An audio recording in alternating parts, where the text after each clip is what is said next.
우리 선생님들이 그 교육학 시험을 봤는데, 일단 결론으로 얘기를 하면은요, 평이한 문제예요. 평이한 문제였지만, 그러나, 항상 주제는 however에 있잖아요. 그죠? 그러나 문제는 뭐냐면요, 그 세부 사항을 잘 썼냐는 거죠. 그게 이제 첫 번째. 그래서 일단 피부로 느끼는 건 쉬웠다. 그러나 그 내면에 들어가 있는 걸 제대로 썼느냐. 두 번째, 제가 누누이 얘기해왔던 것이 뭐냐면은 출제 유형 바뀔 것이다. 그래서 표나 그래프가 분명히 등장할 것이다. 그래서 표나 그래프가 등장한다라고 주장했었는데 지금 표가 시험에 나왔습니다. 그러면서 또 무슨 얘기를 했냐면은 통계 시험에 나온다라고 얘기했었습니다. 그래서 우리는 모의고사라든가 이런 걸 통해서 통계도 풀어봤습니다. 통계가 나왔습니다. 그런데 이 표를 의미 없는 거라고 보신 분들은 점수에서 조금은 감점이 된다는 거죠. 왜냐하면 제시문에 들어가 있는 이 표가 분명히 개인차와 관련돼서 주어진 겁니다. 그래서 제가 항상 통계할 때 이렇게 얘기를 하지 않습니까? 이렇게. 그래서 표준 편차가 적고 표준 편차가 크고, 그래서 표준 편차가 작으면은 동질적이고 표준 편차가 크면은 이질적이다. 그래서 표준 편차가 크면 클수록 개인차가 심하게 난다라는 말까지 했었습니다. 그죠? 그래서 지금 대주제가 개인차와 관련되어 있는 겁니다. 고로 그 이야기가 들어가 줘야 된다는 거죠. 무슨 말인지 아시겠죠? 그런데 이거를 의미 없는 거로 보셨다면은 이제 거기서 조금은 이제 미스테이크. 그래서 아까도 말씀드린 것처럼 표면상으로는 쉬워요. 이거 적중 못 시키신 분이 없을 겁니다. 저는 뭐 완벽하게 4개, 특히 뭐 그 성취 뭐 절대평가는 영어가 절대평가로 바뀌지 않았느냐. 그래서 그 절대평가 이제 문제점까지 얘기를 하면서 이거를 극복할 수 있는 100분위까지도 얘기를 했었던 거고, 그 다음에 2015 개정교육과정에서 성장참조와 능력참조평가를 강조한다. 시험에 나온다. 나왔잖아요. 그죠? 그 다음에 워커의 수기 모형이야. 그건 기본 아니나요? 그래서 1950년에 타일러가 나오고 1960년대 워커가 나오는 거고 1970년대가 파이나잖아요. 그래서 연도별로 쫙 했습니다. PBL은요, 이거 엄청나게 했던 거죠. 그죠? PBL은. 그래서 PBL이요, 기계금속에서는 루브릭이 4점으로 나왔고 PBL이 10점으로 나왔어요. 기계금속에서는요. 지금 뭐 영어과 같은 경우는 플립드 러닝도 나왔고 GPD 나왔고 진단평가 나왔고, 그다음 화학과 같은 경우는 평가가 4점이 나왔고 칼포포가 나왔어. 야, 이건 칼포포는 사실상은 일반 사회라든가 역사과에서 나와야 되는 것들인데, 물론 이제 나머지 제가 이제 이게 전부 이제 파악을 해본 겁니다. 전공별로 이렇게 이제 파악들을 한 건데, 어쨌든 그래서 결론을 이제 내리면요, 우선 저 잘났다는 겁니다. 진짜 잘났습니다. 저는요. 아니 진짜 잘난 게 뭐냐면요, 분명히 유형 바뀐다라고 얘기를 했습니다. 그래서 작년에도 웹정리 방식으로 나왔던 거고, 근데 제 수업이 웹정리인데 그게 이제 선전이라고 그럴까? 그게 이제 소문이 안 난 거죠. 우리 선생님들이 좀 소문 좀 내주십시오, 이번엔. 그 다음에 통계 그거 시험에 나와야 되는 이유까지 전부 얘기를 했던 거고. 그래서 우리는 열심히, 그거는 수학 문제가 아니라 그랬었잖아요. 산수 문제라 그랬었잖아요. 분명히 그런 얘기까지 했었다고요. 예, 그러면은 지금서부터 한 문제 살살 살펴보도록 하자고요. 지금 여러분들 이 문제에서, 여러분들 어저께 푼 문제에서 우측에 보면은 그 표가 있잖아요. 그 표 밑에 뭐라고 되어 있나요? 그 표 밑에 반드시 이렇게 되어 있어요. A중학교 학생들의 학업 특성 그려놓고 세 가지 변인 점수는, 즉 학업 성취, 학습 흥미, 수업 참여, 이 세 가지 변인의 점수는 서로 비교 가능한 것으로 가정한다, 이렇게 되어 있잖아요. 그러니까 일단 비교가 돼야 된다는 거예요. 비교가 될 때 물론 좌측에서 비교를 해서 간단하게 설명을 했습니다. 근데 이 비교 가능한 것을 과연 어떻게 얘기할 것이냐는 거예요. 지금 여러분들 학업 성취하고 수업 참여는 흥미보다도 그죠? 그러니까 평균이 제일 높은 게 학업 성취야. 그죠? 근데 표준 편차가 제일 낮은 것이 학습 흥미야. 그럼 표준 편차가 낮다는 것은 개인차가 심하다는 거잖아요. 그러면 이 개인차를 어떻게 극복할 것이냐? 학습 흥미하고 이제 관련을 시키고 해야 된다는 거예요, 이런 것이. 이런 얘기가 안 나왔다면은요, 여러분들 사실상은 조금은 이제 문제가 있을 수가 있다는 거예요. 그래서 아까도 얘기했지만 피부적으로 느끼기에는 굉장히 쉬운 문제였고, 그렇지만 세부적으로 들어갔을 때는 조금 까다로운 문제라는 거죠. 그래서 어쨌든 결론은 그거예요. 저는 다 적중시켰다는 거예요. 조금 아까 얘기한 것처럼 완벽하게. 자, 그러면 다시 한번 슬슬 읽어보겠습니다. 간단하게.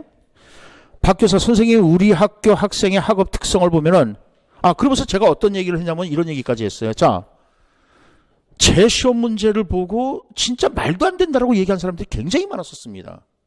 왜냐면 이 제시문은 이게 이렇게 있잖아요. 논제, 제시문, 배점이잖아요. 전 논제는 굉장히 간단했잖아요. 그리고 제시문 넣고 배점이 굉장히 자세했잖아요. 그게 그렇게 내는 거 아니라고 저 욕도 많이 먹었습니다. 그렇게 내는 거라니까요. 제시문은 그렇게 간단해요. 그래서 여러분들 저 어렸을 때 어떻게 쓰라 그랬어요? 이 제시문을, 요 논제를 일반적으로 쓰라 그랬잖아요. 그죠? 포괄적으로 쓰라 그랬다고. 그리고 이거를 가지고 자세하게 본론을 쓰는 거지, 배점을 이용해서. 그리고 결론은요, 이 배점을 마사지하라 그랬었잖아요. 그 쓰는 방법까지 가르쳐 줬다고요. 그 실제 제 유형은 똑같잖아요, 지금. 도표 그래프 나온다고 얘기를 했던 거고. 자, 그래서 박 교사가 이제 얘기하는 게 이렇게 나오고 있습니다. 선생님, 우리 학교 학생의 학업 특성을 보면은 학습 흥미, 수업 참여 수준이 전반적으로 낮아요 했잖아요. 그러니까 옆에 그림을 보시란 말이에요. 흥미하고 수업 참여가 낮다라는 것은 결국 뭐예요? 평균이 낮잖아요. 그죠? 평균이 낮습니다. 그러니까 여기서 표준 편차를 이제 건드리면 안 되는 거죠. 평균이 낮은 겁니다. 왜? 학업 성취에 비했을 때는. 그리고 학업 성취 흥미, 수업 참여의 개인차가 크다는 것이 눈에 띄네요. 그죠? 개인차가 굉장히 큽니다. 이 개인차를 따지는 건 뭘 가지고 따진다 그랬습니까? 표준 편차를 가지고 따지는 거잖아요. 그러니까 김 교사가 학생의 개인별 특성이 그만큼 다양하다는 것을 의미하는 거겠죠? 그래서 여러분들 이거 얘기했을 때 크롬바흐의 그저 ATI, 그래서 제가 개인차를 줄이는 방법이 가장 좋은 방법이 뭐라 그랬습니까?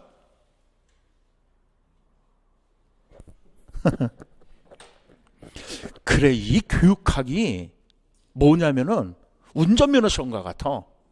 끝나면 다 잊어버려. 뭐가 나온지도 몰라.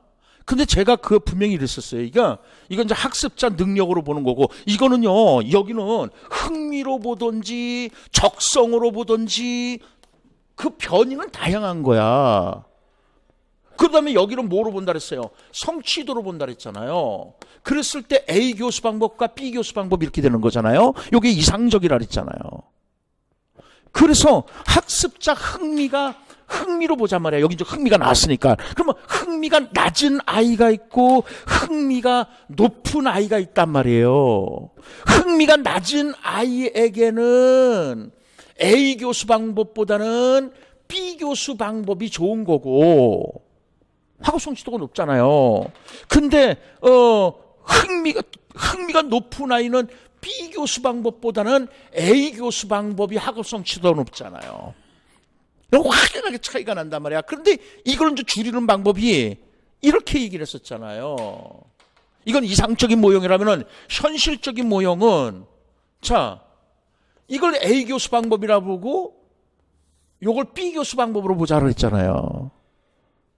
그러면 똑같이 학습자 능력이 낮은 아이하고 요 A하고 낮은 아이고 학습자 능력이 큰 아이를 비교해 보자는 거예요. 그러면 A만 보잔 말이에요. 학습자 능력이 낮은 아이하고 학습자 능력이 높은 아이하고의 차이가 굉장히 많이 나잖아요. 그런데 B를 보게 되면 낮은 아이하고 높은 아이하고 차이가 별로 안 난단 말이야. 차이가 별로 안 나는 이유는 뭐라 그랬습니까? 다양한 교수 변인을 투입했기 때문에 그런 거라 하잖아요. 다양한 교수 변인 투입이라는 거죠. 이거 개인차를 줄일 수 있는 방법이죠. 저게. 자, 어쨌든 봅시다. 그래서 결국은 학생들의 개인별 특성이 그만큼 다양하다는 것을 의미하는 거죠. 그래서 우리 학교 교육과정도 이를 반영해야 되지 않겠느냐. 그러니까 교육과정을 서로 쓸 때 이거 교육과정을 구성할 때 뭐를 수의하라는 거야. 그렇죠. 학습자의 개인적 특성을 고려하라는 거예요. 수의하라는 거잖아요. 그 수기 모형하고 같이 싹 연결하면 되는 거란 말이에요. 뭐 말인지 알겠죠? 그게 서론 쓰는 거야. 서론 쓰는 게 뭐가 어려워. 절대 어려운 거 아니라. 근데 여러분들 함부로 서론 쓰면 안 된다 그랬잖아요. 여러분들 뭐 주로 배우는 것이 뭐 교수의 질이 교육의 질을 결정한다. 띡 해놓고 나서 뒤에 문장은 전혀 다른 것들 들어가면 그거는 감점이라 그랬잖아요. 실제로 요구하는 게 뭐냐는 거지. 이거 논술에 논자도 모르는 사람들이 그렇게 가르치는 거예요. 박 교사 그렇습니다. 그런데 교육과정을 개발하는 과정에서 학생들의 개인별 특성을 중시하는 의견과 교과를 중요시하는 의견 간의 차이가 있습니다. 이를 조율하기 위해서는 시간이 걸리겠지만 적절한 논쟁을 거쳐서 합의에 이르는 심사숙고의 과정. 이게 이제 수기 모형이라는 거죠. 워커 수기 모형. 그래서 우리는 이제 이게 워커를 하면서요. 진짜 보세요, 여러분들. 어떤 얘기까지 하냐면요. 자,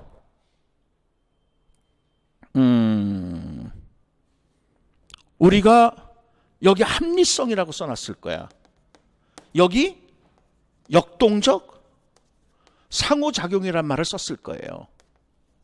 그리고 여기를 처방적이라고 썼을 거고 여기를 기술적이라고 썼을 거예요. 그래서 여기 이제 유명한 것이 타일러 타바라고 얘기를 했습니다.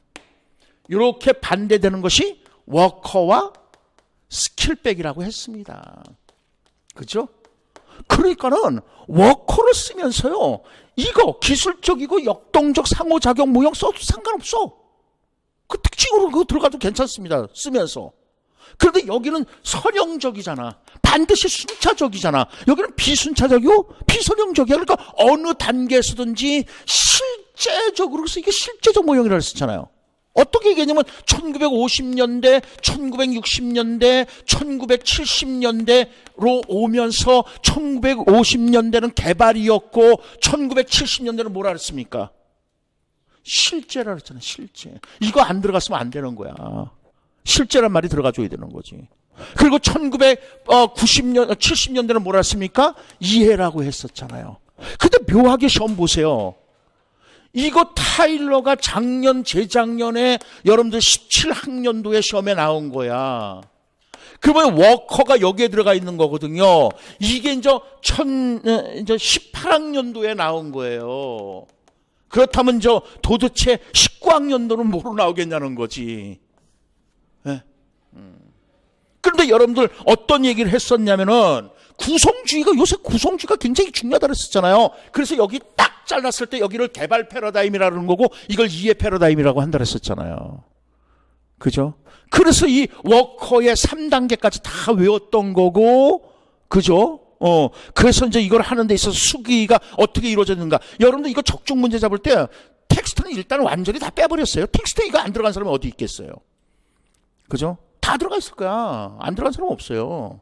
그래서 저는 텍스트에서 뺐어요. 제가 수업하고 실제로 시험 문제 내고 그런 거에서 적중 문제를 잡는 거지. 그래서 수기 모형은 제가 그랬잖아요. 타일로 이 인간 때문에 아주 더러워졌다고. 그런데 이 인간 때문에 사실상은 교육과정이 개발이 되고 발전된 거라고까지 얘기까지 했던 거란 말이죠. 그러니까 숙의, 그러면서 어떤 얘기하냐면 숙의라는 말이 워커에서만 나오는 것이 아니라 아이즈너에서도 숙의라는 말이 나오니까는 주의하라고. 왜냐면 아이즈너는 그런 말을 하는 거거든요. 교육과정을 구성하는 데 있어서 영교육과정에 대한 숙의가 필요하다라고 얘기를 하거든. 즉 영교육과정을 고려해야 된다는 거거든. 어쨌든 그 다음에 김 교사, 네, 그렇다면 학생들의 다양한 특성을 반영하기 위한 수업 방법으로 어떤 것이 있을까요? 박 교사, 우리 학교 학생에게는 학습 흥미와 수업 참여를 높이는 수업이 필요할 것 같아요. 제가 지난번 연구 수업에서 문제로 활용한 수업을 했었는데 수업 중에 학생들이 무엇을 해야 하는지를 모르는 것 같았어요. 게다가 제가 문제를 잘 구성하지 못했는지 별로 흥미를 보이지 않더라고요. 문제로 활용하는 수업에서는 학생의 역할을 안내하고 좋은 문제를 개발하는 것이 중요하다고. 학생의 역할을 안내하는 거야. 그러니까 교사는 뭐가 돼야 되는 거야? 안내자, 조력자 역할을 해야 된다는 거야. 그러면서 여러분들 PBL이 시험에 나올 가능성이 높으면서 어떤 얘기를 했었냐면은, 자, PBL이 시험에 나왔을 때 특색이 있다면 절차야, 사실상은. 그래서 PBL 절차도 여러분 다 외웠어. 그런데 일반적으로 쓸 때는, 여기 절차 쓰라는 건 아니었잖아. 일반적으로 쓸 때 뭐를 쓰라 그랬습니까? 구성주의의 기본적인 패러다임을 쓰라 그랬었잖아요. 자기주도적이다, 협동학습이다, 비구조화시키는 것이다, 복잡한 문제를 단순화시키는 것이 아니다. 이런 것들 여러분들 기본적으로 썼잖아요. 어떻게 얘기했냐면은 구성주의의 키워드를 먼저 얘기해주고 나서 짜자자작 얘기해주고 나서 두 번째로는 구성주의 하위 이론으로서 인지적 도제 이론이었을 때는 요런 거 쓰고, 그 다음에 상보적 교수 이론이었을 때 요런 말이 반드시 들어가야 된다, 그런 거 써줬잖아요. 그러면서 PBL이 나왔을 때는 이걸 기본적으로 써주면 된다라고 얘기까지 했었다고요. 그럼요. 인지적 도제 이론 시험 문제가 또 나온 데가 있더구만요. 전공으로.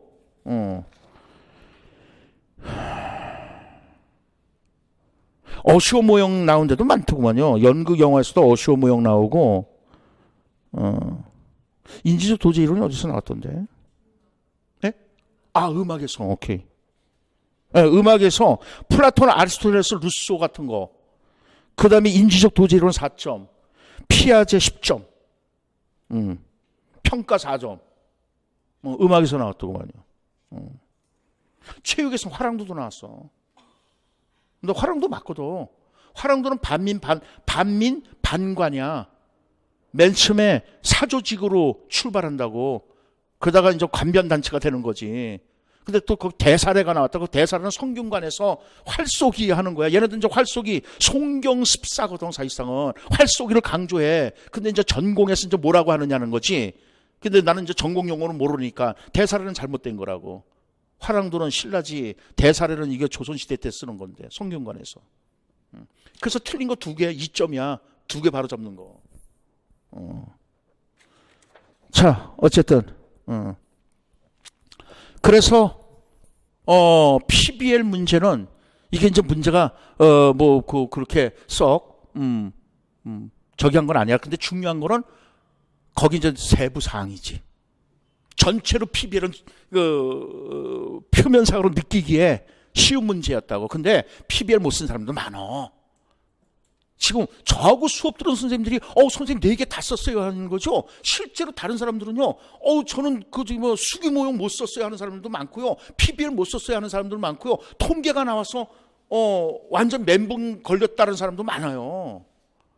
지금 여러분들이 잘 썼어요, 그리고 시간 내로 서론 본론 결론 다 썼어요 하는 거지, 실제로 그런 사람들 많다고요. 자, 그 다음 보겠습니다. 김 교사, 그렇군요. 이처럼 수업이 학생의 다양한 특성을 반영하게 되면 평가의 방향도 달라질 필요가 있습니다. 앞으로의 평가에서는 학생의 능력, 적성, 흥미에 적합한 목표를 설정하고, 그죠? 그에 따라서 수업과 평가가 이루어지는 것도 의미가 있어 보입니다. 그러니까 박 교사 동의합니다. 그러기 위해서는 평가 결과를 해석하고 판단하는 기준도 달라질 필요가 있습니다. 예컨대 학생의 상대적 위치가 어느 정도인지, 이건 이제 상대평가지. 이를 판단하기보다는 미리 설정된 학습 목표, 그죠? 그래서 목표 지향 평가라고도 하는 거잖아. 준거 지향 평가라도 하는 거고요. 여부를 중시하는 평가 유형이 적합해 보입니다. 그럼 절대평가라는 거죠.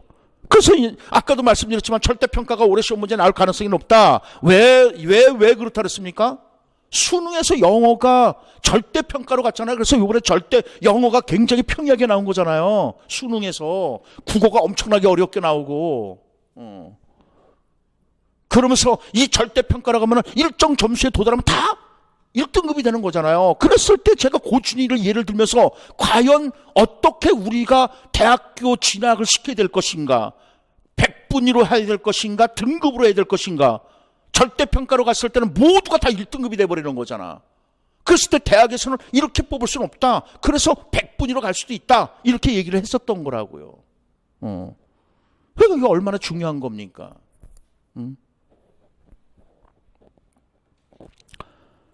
자, 그러니까 이제 김 교사인데 저도 그렇게 생각합니다. 그리고 말씀하신 유형 외에 능력 참조 평가하고 성장 참조 평가도 제한할 수 있겠네요. 제가 좀 그랬었잖아요. 2015 개정교육과정에서 중요시하는 것이 수행 평가, 그 다음에 능력 참조 평가, 그 다음에 성장 참조 평가. 그래서 이거 모의고사에도 굉장히 많이 냈단 말이에요. 이거 못 쓴 사람이 어디 있냐고. 그 눈에 보인다 그랬잖아요. 뻔히 보인다고요. 실제로.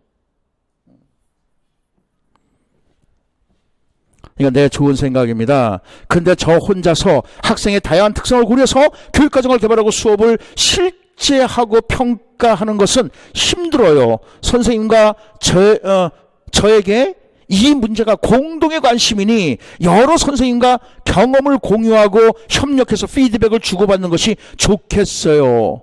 그래서 여러분들 동료장학이잖아요. 동료장학. 근데 여러분들 이게 유초등에서 동료장학이 올해 시험 문제 나온 거라고요. 유초등에서요. 그래서 이제 여러분들 발달적 장학을 하면서 발달장학이라고 얘기했었잖아요. 그죠? 그래서 이제 선택적 장학이라고도 했었고, 그죠? 그다음에 또 뭐라 그랬었죠? 발달장학, 선택적 장학, 또 다른 말로 기억이 안 나? 이런단 말이에요. 그래서 생애 주기별로, 그래서 제일 먼저 실시하는 것이 뭐라 그랬습니까? 임상장학이라 그랬잖아요. 그래서 생애 주기별로 보면 이제 누가? 생존기에 있는 교사가, 또 이제 문제점 있는 교사는 이제 갱신기에 있는 교사가, 그러면서 두 번째 정착기에 있는 교사들이죠. 그죠? 이게 동료장학이라 했잖아요. 그래서 이제 동료장학은 언제 실시한다 그랬어요? 방문장학에 대해서 거부감을 느낀다든가 장학 인력이 부족할 때 동료들끼리 장학을 하는 거란 말이에요. 이럴 때 동료들끼리 장학할 때 교수 기술 문제뿐만 아니라 교사의 인성 문제까지도 같이 장학을 하는 거라고요, 이게. 그래서 결국은 이거 맨 마지막에 나와 있다고요. 전문적 학습 공동체를 구성한다든가 이런 것들도 동료 장학의 한 측면에서 얘기가 될 수 있는 거예요. 그러면서 어떤 얘기가 되면 멘토링 장학도 동료 장학 중에 하나라 했었잖아요. 그런 얘기까지 했었다고요. 오케이. 그래서 뭐 이거는 뭐 문제가 되지는 않을 거라고 생각이 들어요. 그래서 지금 이제 저는 항상 여러분들 이제 그 해설지를 보세요. 항상 여러분들 할 때 제가 뭐예요? 개요 작성 잘하라 그러잖아요. 그래서 저 제일 먼저 제 특색이잖아요. 이렇게 개요 작성하는 거. 이렇게 개요 작성해 놓으면은 논리의 글의 논리가 흐트러짐이 없단 말이야. 그러니까 1번처럼 딱 개요 작성 한번 자 봅시다. 대주제가 뭐예요? 학생의 다양한 특성을 고려하는 교육이잖아요. 그리고 이제 중주제로서 이제 4가지가 나온 거잖아요. 그죠? 그래서 교육과정 개발 모형, 수업, 평가, 장학. 그 이제 소주제로서는 교육과정 개발 모형의 명칭이 뭐냐? 수기 모형, 그게 1점이라는 거죠. 그리고 이제 3가지 쓰는 거니까 각각 1점씩이 되는 거야. 3가지. 그래서 이거는 우리 훈련 많이 했어. 그죠? 이게 만약에 점수를 배점을 잘 봐라. 그래서 2점이면 2개고 3점이면 3개고. 오케이? 근데 이게 몇 가지 쓰라는 말이 없더라도 만약에 3점짜리로 배정이 됐다면은 그죠? 3개 쓰면 된다 그랬었잖아요. 그런 얘기까지 했어. 그러면서 중요한 건 뭐래요? 핵심적인 거 써라. 그죠? 4개, 5개 쓴다 그래서 뒤에 앞에 순서대로 하나, 둘, 3개만 채점하는 것이지 4번째, 5번째는 채점 안 한다고. 많이 써봤자 시간이 부족한 거라 그랬잖아요. 이거 요구하는 것만 쓰라 그랬었잖아요. 그래서 수업에서 이제 PBL에서 학습자의 역할 각각 1점씩. 이 역할 2가지 쓰면 되는 거예요. 그런데 보세요. 학습자의 역할, 이거 잘 들어봐요. 작년에 여러분들, 작년에 인지적 도제 이론이 시험에 나왔을 때 모델링, 코칭, 스캐폴딩까지가 교사의 역할이죠. 그리고 ARE가 학습자의 역할이었잖아요. 그래서 작년에 교사의 역할 3가지가 시험에 나온 거라고. 모델링, 코칭, 스캐폴딩이. 근데 지금 여기에서는 학습자의 역할을 2가지를 쓰라는 거잖아요. 물론 이거는 PBL이지만 뭔 말인지 알겠죠? 그러니까 이게 시험 문제를 보니까는 이제 거기도 좀 분석을 해놨지만은 2016학년도하고 2017학년도 2018학년도란 말이에요. 그래서 교육 과정, 그 다음에 평가, 그 다음에 교수, 그 다음에 뭐가 나온 거죠? 행정, 그죠? 이렇게 봤을 때 작년에 행정에서는 기획 문제가 나오고 여기서 장학 문제가 나온 거예요. 교수 문제에서는 인지적 도제 이론이 나온 거고 여기에서는 PBL이 나온 거고. 평가가 작년에 뭐가 나온 거였었죠? 타당도, 내용 타당도 문제가 나왔잖아요. 근데 여기에서는 절대평가가 나온 거고. 그 다음에 저 교육과정에서 타일러가 나온 거고 워커가 나온 거라고요. 이렇게. 워커가. 그랬을 때 작년에 인지적 도제 이론에서 모델링, 코칭, 스캐폴딩, ARE에서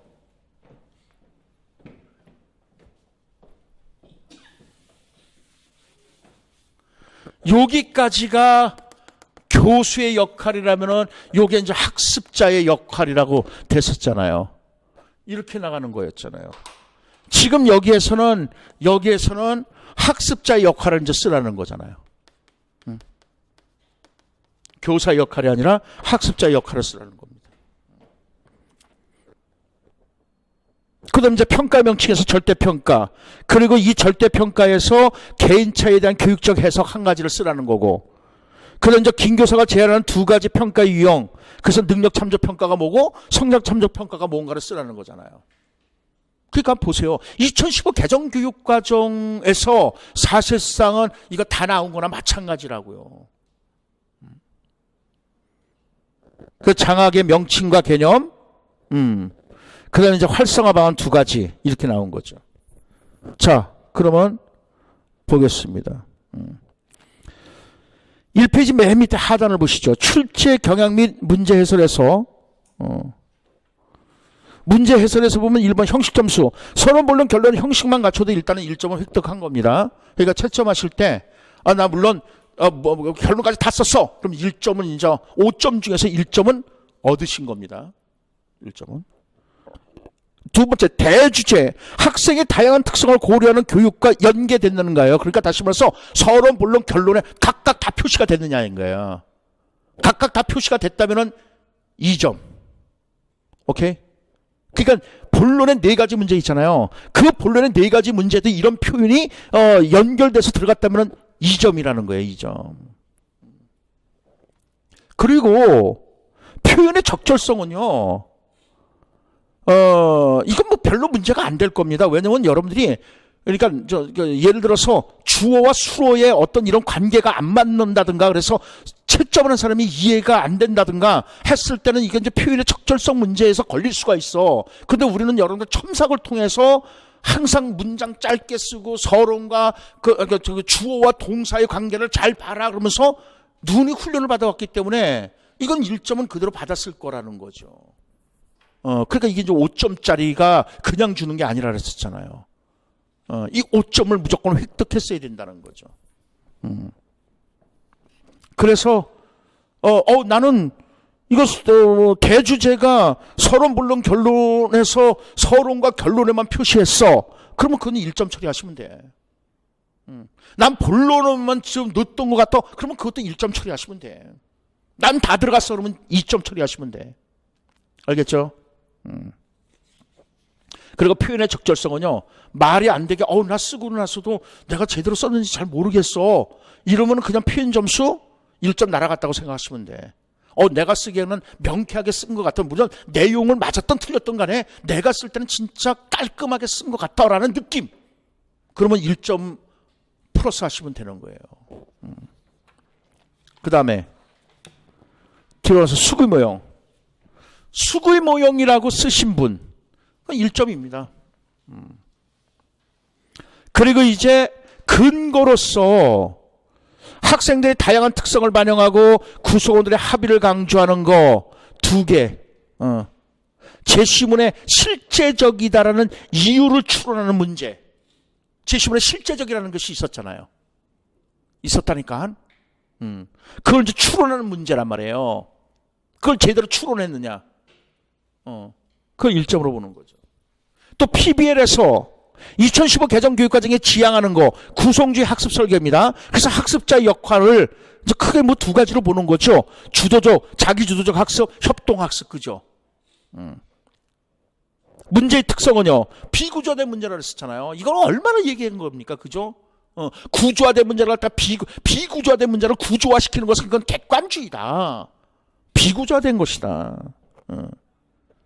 그리고 학습의 요건은 실제 생활의 적응력 향상이라는 거 아니에요. 그죠? 그래서 자꾸만 얘기하는 것이 뭐랬어요? 실생활 그러면서 어떤 얘기를 했냐면은 실사적 과제를 중심으로 해서 실생활 적용 문제를 강조하는 것이다.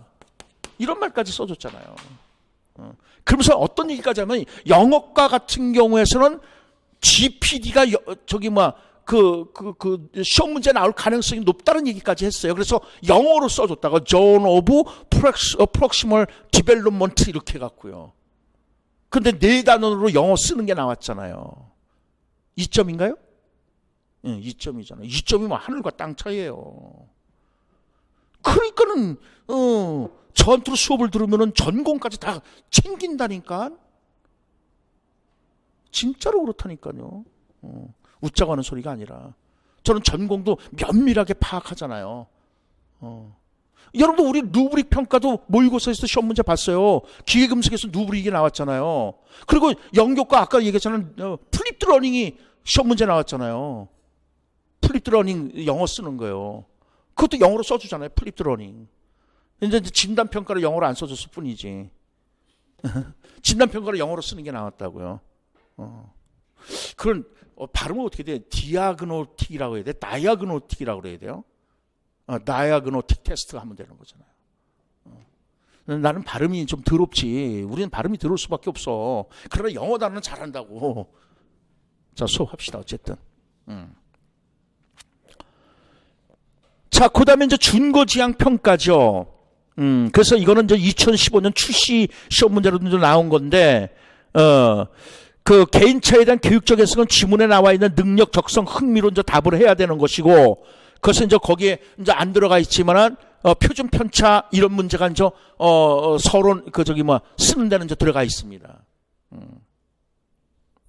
왜냐면 그건 비교 가능하다라고 분명히 전제 조건으로 나와 있거든, 본문에.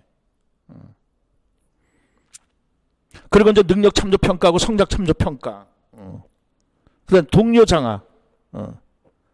그래서 이제 활성화 방안으로는 전문적 학습 공동체라든가 수업 코칭이라든가, 오케이?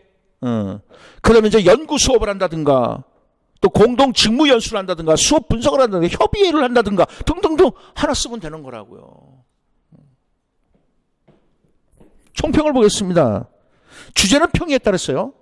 근데 아까도 얘기했지만은 세부 항목에서 난이도가 있다는 거예요. 이 세부 항목을 제대로 짚고 잘 썼다는 거죠.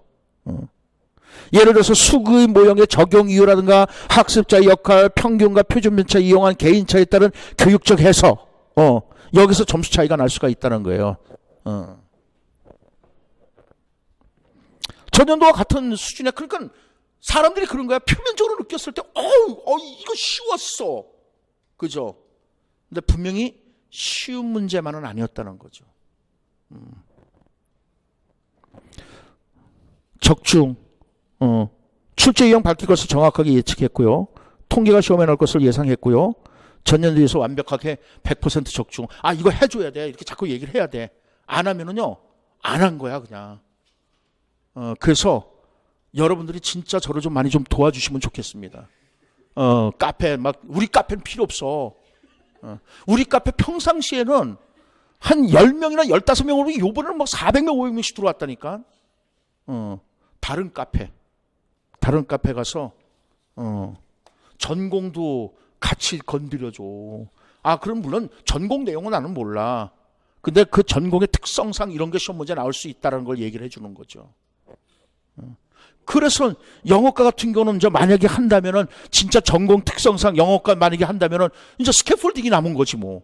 근데 이 스캐폴딩이라든가 GPD는 여러분들 다른 전공에서도 시험 문제 나올 가능성은 상당히 높은 거라고 얘기까지 했던 것들이라고요. 왜냐면 그거는 딱 정해져 있는 거잖아. 단어 쓰는 것 자체가.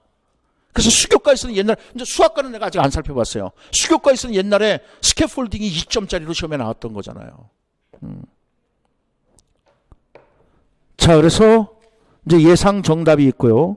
4페이지로 가겠습니다. 그거는 이제 여러분들이 한번 읽어보시고요. 4페이지에서. 한눈에 이제 쏙 보게끔, 서론에 이제 대주제하고 좀 연결을 시키는 것인데, 대주제하고. 그래서 예상 정답을 이제 여러분들 보시면 돼요. 예상 정답 그 논술 모형하고요. 그래서 이제 명칭, 본론에서 수기 모형, 단계, 그리고 이제 적용 이유, 1, 2, 3, 이렇게. 그리고 이제 대주제하고 연결을 시켜라. 그래서 학생의 다양한 특성을 고려하는 교육을 실현하고자 하는 것이다, 이렇게.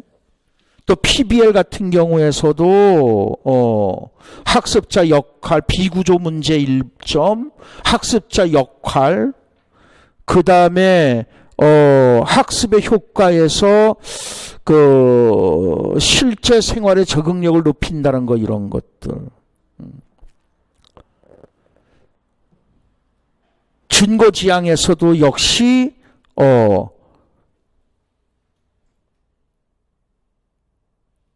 개인차에서 준거지향 평가에서는 개인차나 학생들의 능력뿐만 아니라 적성, 흥미를 의미하는 것이다. 그래서 학습 목표는 단일 목표가 아니라 단일 목표일 수는 없잖아요. 학습 목표는요. 왜냐하면 학습자들의 다양성의 특성을 반영해야 되는 거기 때문에. 그래서 학생들의 다양한 특성을 반영해야 된다는 거. 그 능력 참조 평가, 성장 참조 평가.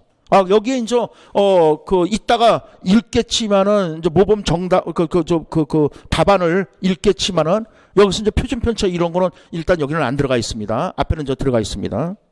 크게 보려고 하니까 이렇게 한 거고요. 그 동료평가에서는 이제 동료장악, 그리고 동료장악의 정의, 그 다음에 이제 활성화 방안, 그래서 뭐 전문적 학습 공동체를 뭐 마련한다든가 이런 것들이라는 거죠. 자, 그러면은 몇 페이지를 보시냐면은 3페이지를 보겠습니다. 서론. 이게 예상 정답일 뿐이에요. 그러니까 여러분들, 자, 이런 얘기를 할 수가 있어요. 준고지향 평가라는 말, 절대평가라는 말을 안 쓰고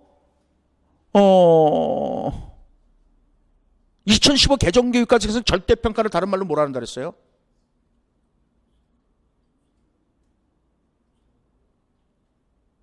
성취지향평가라고 한다 그랬었잖아요. 성취평가제도.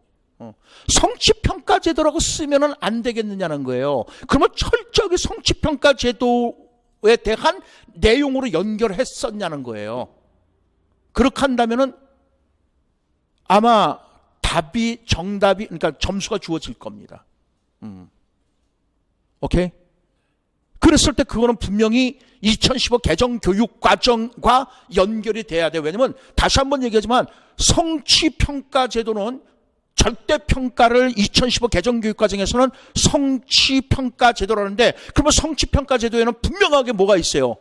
기준이 있다고. 성취 기준이 있고, 그죠? 그 성취 준거가 있고 기준이 있고 그거에 대해서 어떻게 점수를 주는가, 그런 것들이 다 얘기가 나와야 된다는 거예요. 그걸 개인차고 어떻게 연결시켰느냐, 그게 관건이라는 거예요. 그냥 명칭만 띡 그렇게 쓰면은 논거가 없잖아. 논거가. 명칭만 그렇게 쓰면요. 자, 보겠습니다. 서론. 객관지에서 구성지의 전환이 이루어지고 있다. 따라서 학습자 주도성이 강조되며 자신의 특성에 맞는 교육이 처방돼야 된다.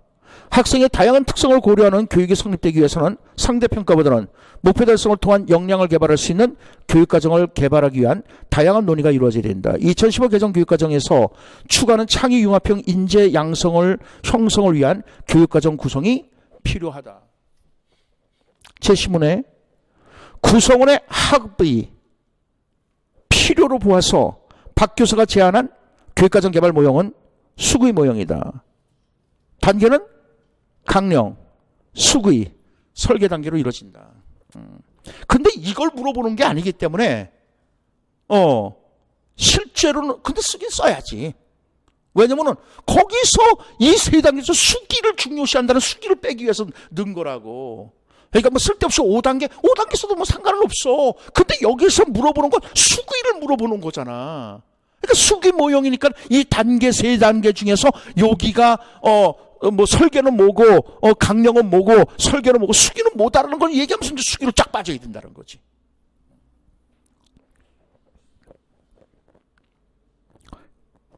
그래서 강령은 교육과정 개발자의 아이디어나 신념, 가치 등의 경향성이고, 수기는 개발자들의 집단적 토의다. 집단적 토의를 중요시하기 때문에 수기의 모형이라고 하는 것이다.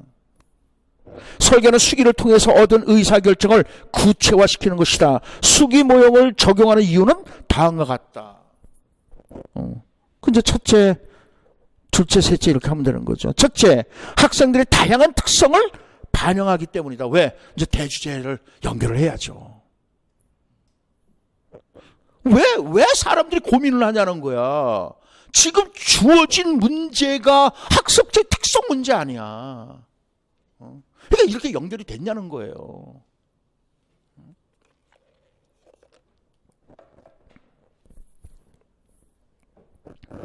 교육과정 개발 과정에서 구성원들 간의 충분한 합의 과정을 거쳐서 학생들의 능력, 흥미, 적성을 반영해야 되는 것이다. 제시문에 이 능력, 흥미, 적성이라는 것은 들어가 있잖아요. 둘째, 구성원들의 합의를 강조하기 때문이다. 교육과정 개발 과정에서 구성원들의 다양한 주장 간의 논쟁을 통해서 합의에 도달하는 것이고, 셋째, 현실적이고 실제적이다. 그래서 이거 여러분들 자연스러운 교육과정이라고 얘기를 했었잖아요. 그죠? 기억나죠? 실제적 교육과정이다, 자연스러운 교육과정이다, 얼마나 강조를 했던 겁니까? 이게 이제 들어가줘야 되는 거죠. 학교 현장을 잘 파악하는 교육과정 개발 구성원들의 참여함으로써 현실적이고 자연스러운 모형, 즉 실제적 모형이라고 하는 것이다. 학교 교육과정 설계에서 학생들의 다양한 특성을 고려하는 교육이 실현되기 위해서는 토의 과정을 거쳐야만 한다. 박 교사가 언급한 문제 중심 학습이다.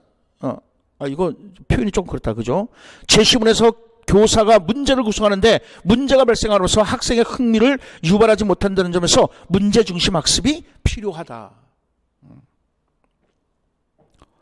베로우에서 개발된 문제 중심 학습 모형은 비구조화된 문제를 제시하고 학습자들이 자기주도적 학습과 협동학습을 통해서 문제 해결력, 의사소통력 등 고등정신 능력을 배양할 수가 있다.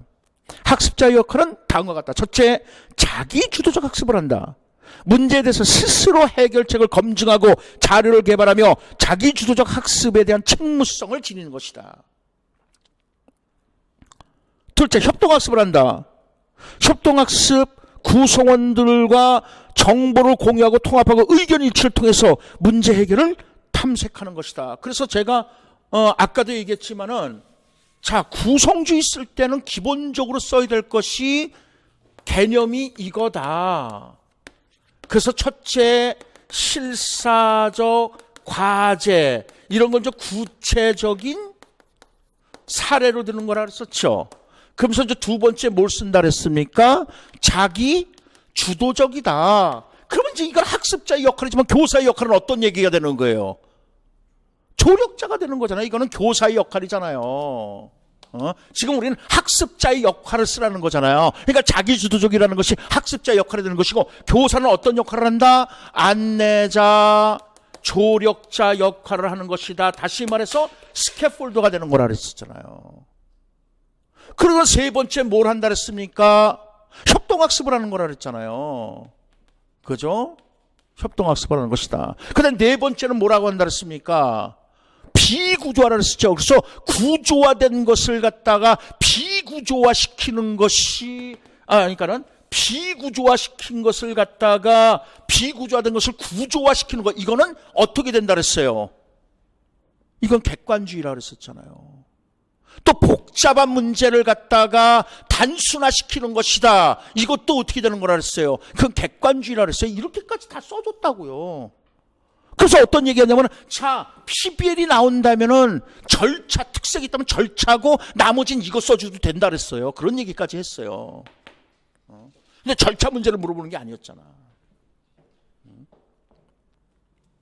그러면서 이제 이거 외에 두 번째로는 구성주의 이제 특색이 있다. 그래서 이 구성주의는 구성주의의 하위 목록을 봤을 때 인지적 도제 이론이 있는데, 이런 게 만약에 시험에 나면 기본적으로 이걸 써주고 나서 뭐 하라 그랬습니까? 인지적 도제 이론의 특색, 모델링, 코칭, 스캐폴딩, ARE를 써주는 것이고, 또 만약에 상보적 교수 이론이 나왔다. 그러면 기본적으로 이걸 써주면서 앞에 던지면서 상보적 교수 이론에서는 교사와 학생이 서로 간에 이제 교사가 되고 학습자가 되는 거라 그랬잖아요. 그래서 예언하기, 예측하기, 명료하기 이런 것도 써주라 그랬었잖아요.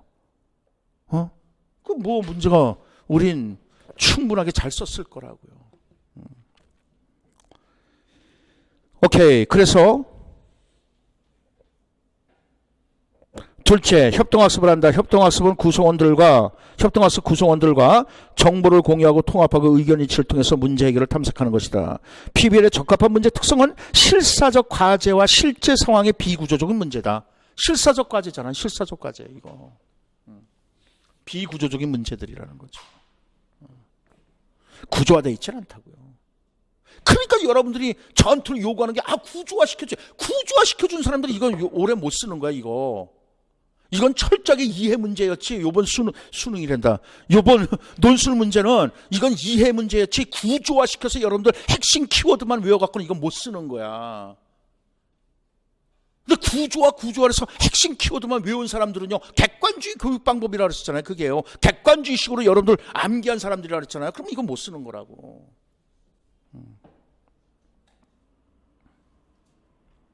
그래서 실제로 지금 제 이 해설지를 모 대학에서 요구를 했습니다. 보냈어요. 그 학생들한테로 저기 하겠다고 그래서 한글 파일을 안 드렸습니다. PDF로 드렸죠. 거기서 뭐 다시 워드 작업을 하든지 뭐 하든지 모르겠지만은 PDF 파일로 넘겼습니다. 저 이런 사람이야. 나 이런 사람이야. 자, 수업하겠습니다. 아, 그건 옛날 노래인가요? 그죠? 옛날이란 말이 들어가자마자 모르겠다라고 얘기 나오고 있어. 선생님 알죠? 자, 보겠습니다. 그 다음에 그래서 비구조적 문제의 학습의 효과는 다양한 해결책을 통해서 학습자의 동기를 유발하고 학습자의 사고를 촉진하고 실제 생활의 적응력을 높이는 것이다. 그래서 여러분들한테 어떤 얘기까지 하냐면, 자, 전공시험 문제도 다 비구조적인 문제로 나오는 거야. 그래서 구체적인 사례, 실사적 과제로 나온다 그랬잖아. 예를 들어서 나온다 그랬잖아. 김교사나 박교사나. 근데 왜 그렇게 나온다고요? 실제 생활에서 적응력을 높이기 위한 거야. 적응력을 높인다는 게 뭐야? 전이라고, 전이. 전이가를 높이기 위한 것이라고요. 그러니까 여태까지 학교 교실 내에서 공부한 거를 갖다가 실제 생활에 못 써먹었다는 거잖아요. 자꾸만. 그러니까 실제 생활에서 써먹기 위해서는 뭐예요? 실사적 과제를 갖다 제시해라 이거야. 실제로 벌어지는 내용들을 제시해라 이거야. 그렇죠? 그래서 여러분들 전공이라든가 이런 것들이 다 구체적인 사례로 예로 시험 문제 나오는 게 그거라고. 근데 여태까지, 그래서 구성주의 시험 문제 내는 거 여태까지 우리가 그렇게 안 해왔다고, 문제는. 그러니까 실제 생활에 나가서 아무것도 못 써먹는 거야 되는 거잖아. 그래서 이제 여러분들한테 어떤 얘기까지 들었냐면은, 구성주의 예를 들면서 수상한 사람을 만났을 때 112에 신고해라. 그 얘기까지 했잖아요. 객관주의는 112만 정답으로 한다는 거야. 근데 실제 생활에서 112에 신고할 틈이 안 돼. 핸드폰도 없고 그러는데 그럼 어떻게 해야 된다? 이웃집 아저씨에게 알린다도 정답이라 그랬었잖아요. 그 생활 적응력을 높이는 거잖아. 근데 이 객관주의는 반드시 뭐야? 112 외에 답을 쓴 사람은 다 틀리는 거라 그랬었잖아요. 그런 얘기까지 들어줬었어. 그죠? 오케이. 그래서 그런 거잖아. 구성주의에 대한 정확한 인식을 해라. 구성주의가 뭐고 이런 것도. 자, 그 다음에 그래서 PBL 같은 문제를 해결하는 학습을 통해서 학생의 다양한 특성을 고려하는 교육이 실현될 수가 있는 것이다. 박 교수가 제안하는 평가 모형은 제시문의 상대적 위치보다는 미리 설정한 학습 목표 도달 여부를 모아서 준거 지향 평가이다.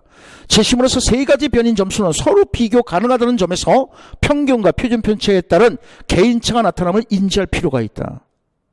편차가 클수록, 표준 편차가 클수록 개인차가 크게 나타난다. 따라서 표에서 학습 흥미와 수업 참여는 평균이 수업 성취, 학업 성취보다는 낮음으로써 성취도 향상을 가져올 수가 없다. 뿐만 아니라 학업 성취에서 평균은 높지만 표준 편차가 큼으로써 개인차가 크게 나타날 수 있다는 점이다. 평가 기준에 따라서 준거지향 평가, 규준지향 평가, 능력참조 평가, 성적 평가 등으로 나눌 수 있는데 준거지향 평가는 발달적 교육관을 배경으로 성립된 것으로서 학습 목표의 도달 여부를 판단하는 평가 방식이다. 준거지향 평가에서 개인차는 학생들의 능력뿐만 아니라 적성, 흥미를 말하는 것이다. 학습 목표는 단연한 목표가 아니라 학생들의 다양한 특성을 반영하는, 오케이? 이게 이제 대주제가 슬쩍 들어가 있잖아요. 평가해야 되는 것이다. 김 교수가 제안한 능력 참조 평가는 학생이 지니고 있는 능력에 비추어서 최선을 다한 정도를, 성장 참조 평가는 일정 기간 교육 과정의 교사 학습을 통해서 학생이 어느 정도 성장했는가를, 그래서 여러분들 이거 그림까지 그려가면서 그저 엄청나게 설명을 했던 겁니다. 문제도 냈던 거고요. 김 교사가 언급한 교내 장학은 제시문에 여러 선생님과 경험을 공유하고 협력하여 피드백을 주고받는 것이 좋겠다는 것으로 봐서 동료 장학이다. 동료 장학은 교사의 교수 기술과 전문적 성장을 위해서 교사 상호 간에 협동적으로 노력하는 과정이다. 그래서 여러분들 장학이 뭐냐? 그 장학에 대해서 표를 그려서 설명을 해줬었다고요. 장학은. 이렇게 봤을 때 여기는 학생 관련으로 보는 것이고 여기는 교사 관련으로 보는 것이고, 그래서 네 가지가 있는데 이게 뭐다? 장학이다. 이게 뭐다? 교수다. 그죠? 그래서 장학은 뭐라 그랬어요? 학생 관련성은 적은 것이고 교사 관련성이 높은 거랬잖아요. 그래서 교사의 교수 기술 향상을 위해서 필요한 것이라고 분명히 이 그림까지 그려지면서 설명을 했었다고. 그 동료 장학도 결국은 뭐예요? 교사들의 교수 기술 향상을 시키면서 전문성을 제고하고 그래서 전문적 학습 공동체 이게 나와요? 전문적 학습 공동체를 형성한다는 얘기가 나올 수가 있는 거거든. 그래서 교사 상호 간의 협동적 노력 과정이다. 동료 장학의 활성화 방안은 첫째, 교사들의 전문적 학습 공동체를 구성하는 것이다. 교사들의 전문성 향상을 위해서 공동 연구할 공동체를 구성하는 것이고, 두 번째, 수업 코칭이다. 서로의 수업을 관찰하고 분석하면서 전문성을 향상시키는 것이다. 그 외에 수업 연구라든가 연구 수업이라든가 직무 연수라든가 수업 분석 등의 동료 장학을 통해서 교사의 전문성 향상의 목적은 학생의 다양한 특성을 고려하는 교육을 실현하기 위한 것이다. 오케이? 결론. 보다 효율적인 교육과정을 구성하기 위해서는 학교 구성원들의 충분한 집단적 수기 과정이 필요하다. 이 설계된 교육과정은 실제 생활의 비구조적 문제를 해결해주는 과정에서 학생의 다양한 특성을 고려하는 교육이 실현될 수 있도록 구성주의 관점이 반영되어야 된다. 또한 한 줄로 세우기 식의 교육에서 벗어나서 목표 달성, 능력과 성장을 참조하는 평가 방식을 적극 수용하기 위해서 장학이 활성화되어야 된다. 이런 교사의 전문성 향상을 위한 노력은 학생의 다양한 특성을 고려하는 교육을 실시할 수 있게 한다. 오케이? 자, 그러면은 마지막으로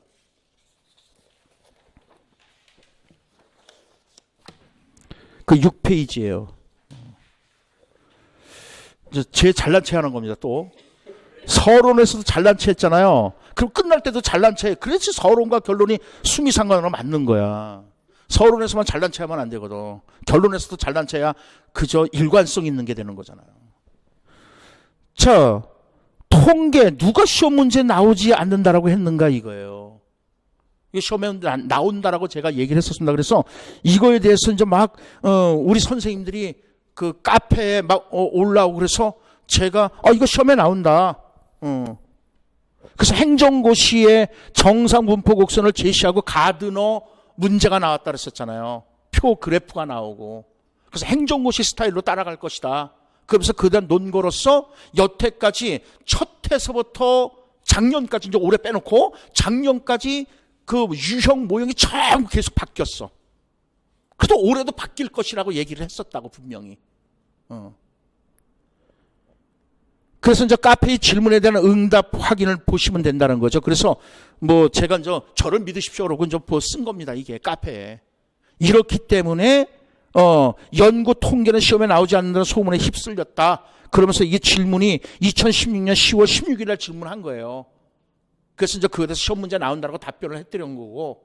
그래서 올해도 여러분들 통계 연구는 우리가 제가 어떤 얘기까지 하냐면은 통계 괴로워하지 마라. 그냥 수학이 아니라 산수다. 그러니까 산수 정도에서만 알아보자. 그런 얘기를 했었던 거고요. 그 다음에 7페이지에 올해 시험 문제 변화 가능. 그래서 해마다 이제 다른 형태로 시험 문제 나왔다라고 얘기를 하면서 통계 그래프나 표가 나올 가능성이 높다라고 얘기를 했습니다. 그래서 이렇게 이제 나온 거죠. 그래서 어쨌든 여러분들이 좋은 결과가 있을 거라고 생각을 합니다. 분명하게. 그러니까는